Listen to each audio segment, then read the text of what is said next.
Ayun,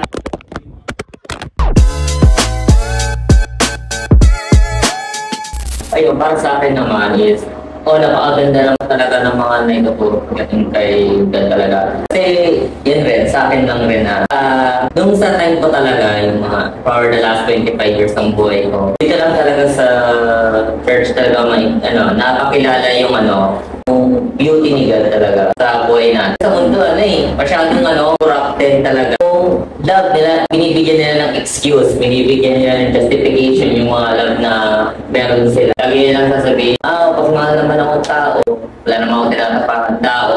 Siguro naman, mahal ako ng Diyos, kahit ano pa man ako. Pero hindi ganun kasi yung sinasabi ni God. Yun talaga, pag binabasa mo talaga yung Bible, bibigyan ka ng reality check rin Hindi lahat ng klase ng love kay God. Yung sabihin nila, God is love. Yes, God is love. Pero hindi lahat ng love galing kay God.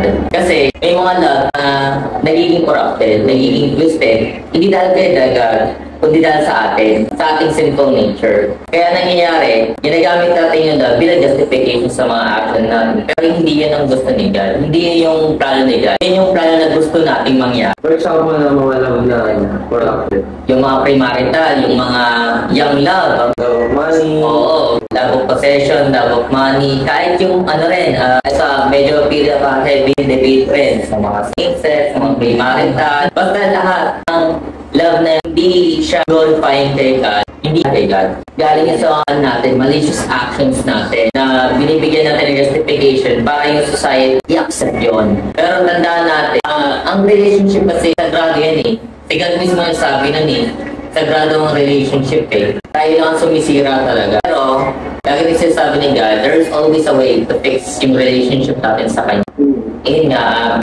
Pag-i-start doon sa pagbabasa ng Bible, yung didip yung relationship ninyo kay God. Karoon kayo ng parang personal na relationship. Ako, medyo matagal. It took me lots of years bago ko naintindihan ng maigi si God Kasi kaya pa lang ako hindi ko talaga tapos na naintindihan talaga yung kanyang plot niya sa akin. Kahit yung first year ko as a disciple. Kaya medyo 2018. Tagal rin nun Pero ito lang, lately lang ako na-realize ko yung mga plano ni God. Kaya ito bumabalik talaga ako. Kasi for that last 7 years talaga, ligaw talaga ako. Kasi naka-revolve na ako dun sa world and the world can really destroy you in so many ways talaga. Kaya sa lahat ng mga gusto magkaroon ng relationship early, hindi lang sa church, kundi kahit sa mundo, don't rely on your own understanding. Rely on the world's understanding. Always rely on God. Kasi the world will let you down. Everyone will let you down. Pero si God, He will never let you down, no matter what. As long as you believe in Him, have faith in Him, and you trust Him with all of your heart, soul, mind, and body. Yan lang. Siya lang lagi ang gawin yung center ng relationship ninyo. Kahit saan. Hindi lang sa relationship yung intimate, family, friends. At sa lahat ng mga tao na ipilahan ninyo, put God in the center of your life, and everything will fall into place.